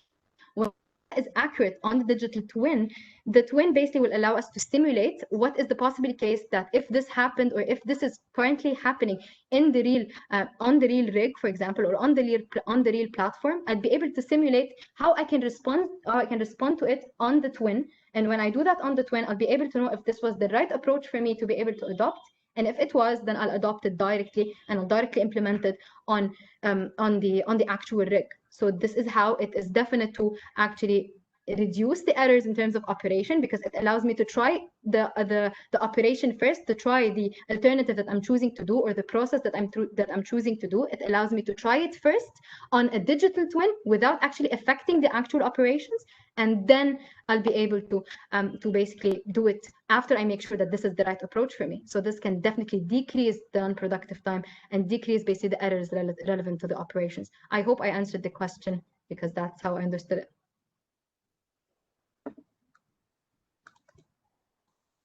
Okay, ma'am, someone is asking, what do you think about the job scenarios in coming time once the market stabilizes for digitalization domain? And do you think the previous oil market would bounce back to conventional? Okay, in terms of jobs, it will create jobs in areas and make other jobs somehow obsolete, because as we just gave an example for automation, it is growing and we actually see it. Like the drilling rigs a few years back are not the same as the drilling rigs right now. So you actually had everything being done by humans themselves on rigs. So we work much more of a physical work, but right now everything is just more automated. We actually see more robots on the drill floor. We actually see more systems that involve automation on so many levels. You actually see sensors. This does increase the accuracy of the data that we have, but at the same time, it does make specific jobs obsolete. As we gave this example of the fully robotic drill floor, as we said, imagine what this will actually do. So this, aside from reducing the downtime and aside from making operations more accurate and much safer, because no humans are actually interacting in these not very safe scenarios sometimes, aside from this, it will actually replace all the people who are there on the rig floor. So we'll no longer need floormen. We'll no longer need sometimes even drillers. We'll just need someone who's just making sure that everything is operating correctly in the correct manner and in the efficient manner. So it definitely will decrease the jobs in this area. It will definitely more like it will decrease the technical jobs, right? It will make some jobs related to the industry somehow obsolete, but at the same time, you want people who will create these technologies. Like, you think about it from one side where you implementing the technologies will make jobs obsolete, but at the same time, we need someone to be able to implement these technologies. We need to create these technologies. So we'll need actually more brains. So this will provide more work for more people to actually be able to create such technologies. This is why someone asked about the coding. Make sure you actually do get involved in this. Coding is very important. It's very important to engineers in general. You will use it regardless, and it is the future, because eventually coding is going to make most jobs obsolete. So if you don't know how to code, it's a problem. Just make sure you actually know at least the basics when it comes to coding. That's for the job scenarios. And for the second question, the previous oil market would bounce back to conventional. I don't think this will actually be the case, especially with the technological advancements right now, making the price or the how do we say that?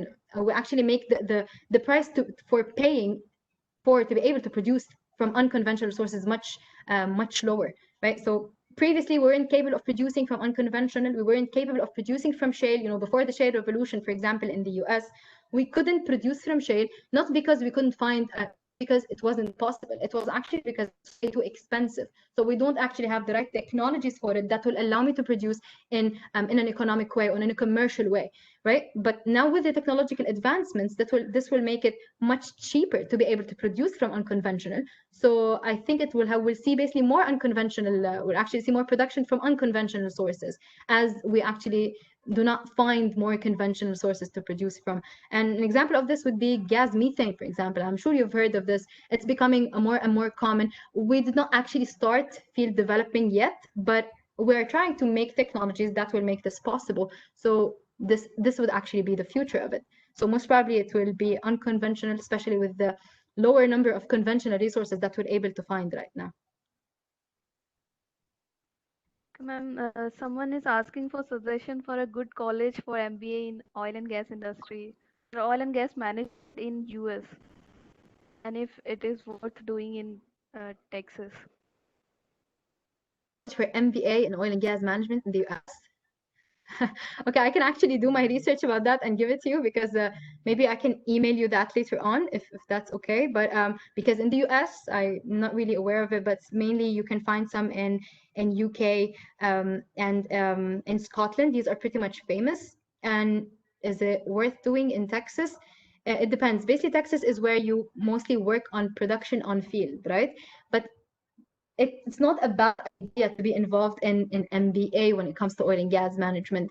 It's always that when you want to be completely involved in the industry as a whole and just get to know every aspect of it, you cannot just limit your knowledge to just the technical side, right? So now you have your petroleum engineering degree, for example. You learn the technical side of this industry, but yet you are missing the more like the management side of the things, how the market works, what affects the prices, the economics, and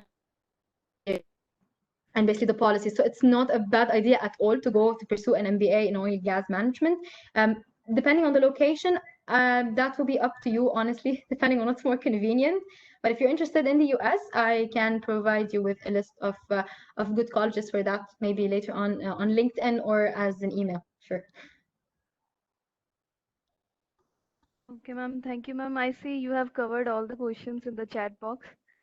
Okay, But if lovely. someone have any question, you can just unmute yourself and ask.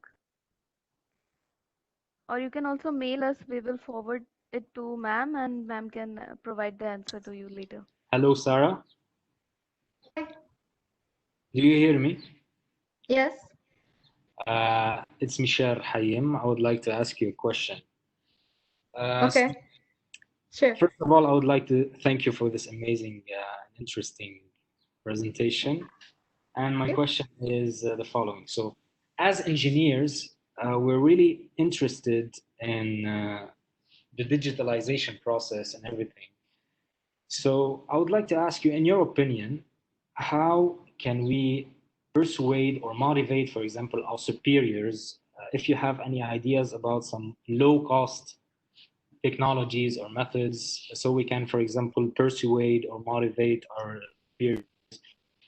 If they find, for example, the results are positive, maybe they will invest in the bigger scale digitalization process. Because, as you know, some people are like old in the industry, and they're somehow old-fashioned. Maybe I don't want to say it like this, but they don't want to change. You know what they know already. Yeah, we already talked about this being an actual inhibitor for the digitalization process. So this is correct that some seniors are not actually seeing themselves yet. They're not embracing. They don't have a digital basically mindset to allow digital to become some sort of in the core of the businesses.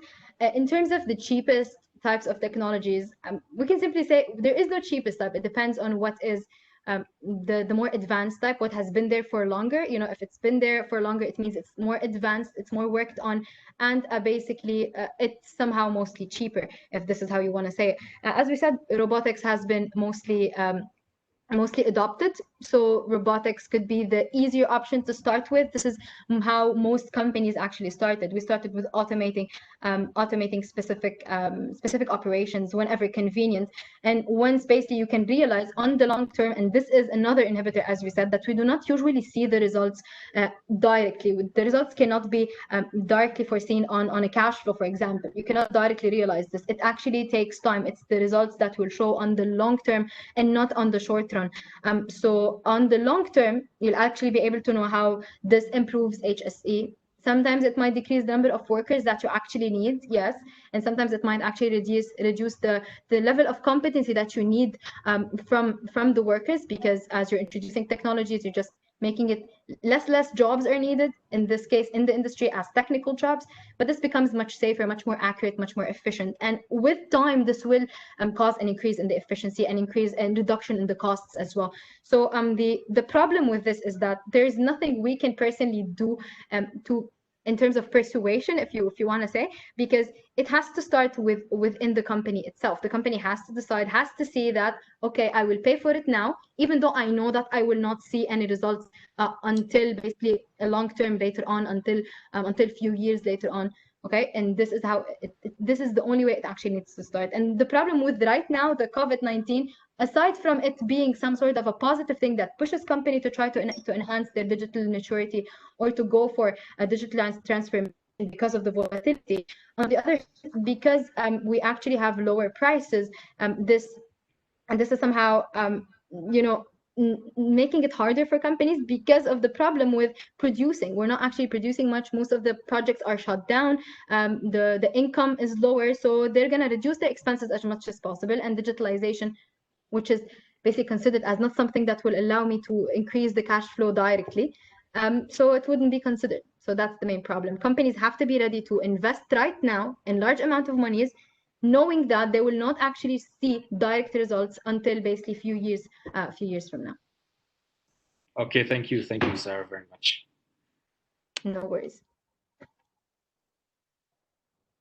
Okay, ma'am, we have 2 more questions in the chat box.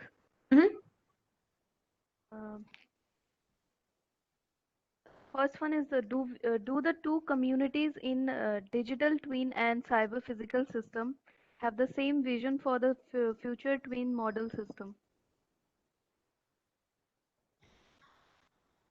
For future twin, okay, so wait one minute.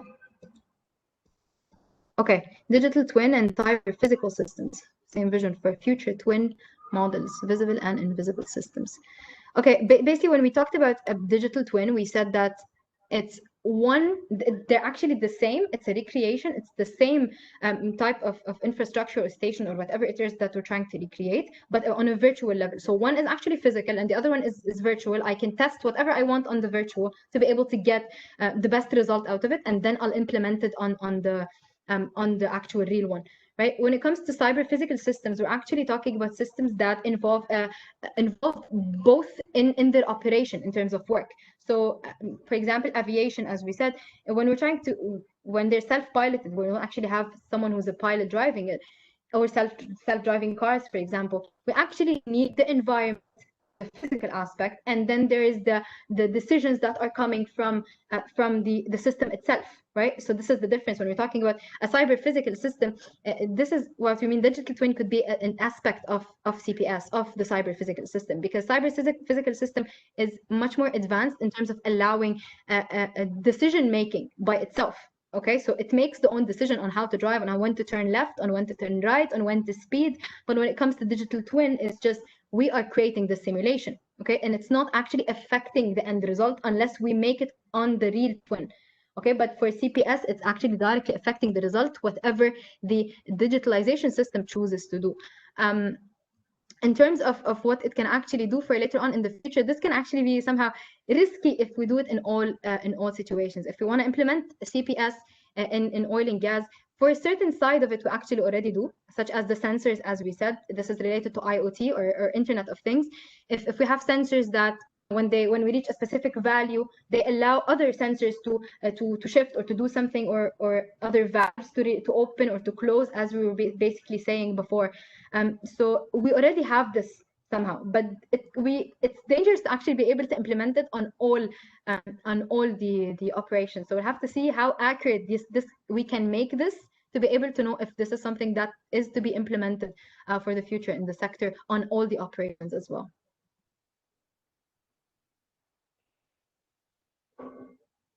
Okay, we have 2 more questions. I think you have already discussed about it, but I will read out the questions for you. Yeah. How digitalization can improve oil and gas efficiently? And Okay. what are the future opportunities in oil and gas industry? Okay. First, for the first question, the whole presentation was about showing how can digitalization improve oil and gas in the sector. So as we said, basically it can first they reduce but it basically makes everything more accurate, right? When introducing technology, when you're introducing automation, robots, sensors to get the data and collect the data, is just much more accurate in terms of just less human error in this case, because less human are actually involved. This is one way to increase the efficiency. Another way would basically be to simply be able to store the data in the correct way, try to invest to get the data whenever we want, interpret the data and analyze the data whenever we want, make sure that this analysis is the best analysis that we could actually get and supersedes what a human can actually analyze. So this is another way of improving the efficiency. And we gave examples on this as being, you know, a better modeling for reservoirs, interpretation of seismic data. This is a huge way to increase the efficiency, as it would reduce from the possible risks that could be associated with it, or the possible errors that you can actually get while we're doing things without digitalization. And I think this is well shown as to how the industry advanced from previous years until now. You know, we started not that developed, not that advanced, nor in terms of technology, nor in terms of revenues. It's just recently when we started developing certain technologies that actually helped in increasing, generating more revenues and reducing the costs, and just make operations much more safer, much more doable and common in this case. And the second question was about future opportunities in the oil and gas industry. If we actually mean what's going to happen for the future, first, if we want to answer the question of COVID-19, the prices are going to recover, no doubt. The industry is going to recover.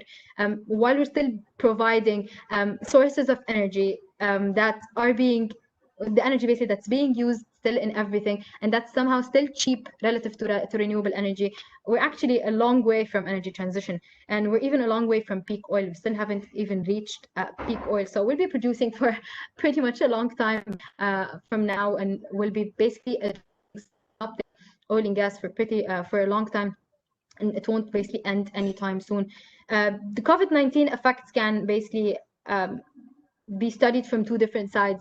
First, from the side of the countries that are capable of going towards renewable, and that basically have been extremely hit by this volatility, that basically they decide and they see that, okay, it might be not safe to be completely reliable on oil and gas. Maybe we should start considering other options. Maybe we should start considering renewables. So if they do have the money, they might do so. But at the same time, whenever we're having, due to this COVID-19, a reduction in the prices of oil and gas in the market in comparison to before, this is actually making it much more common for countries who usually adopt renewable energies and are not capable anymore due to certain economic problems, economical situation. This makes them want to buy oil and gas because of the cheaper prices. So it will somehow compensate. The industry will definitely recover. There will be future opportunities in terms of development, yes, and it will continue to develop even more, especially with digitalization. No worries.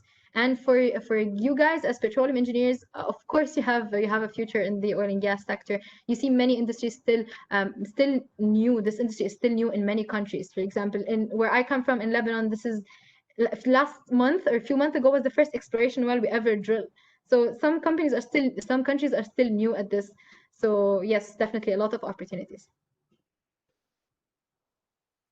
Okay, I think we will stop here. And if someone have any question or want any career advices, he or she can connect to Sarah ma'am in LinkedIn.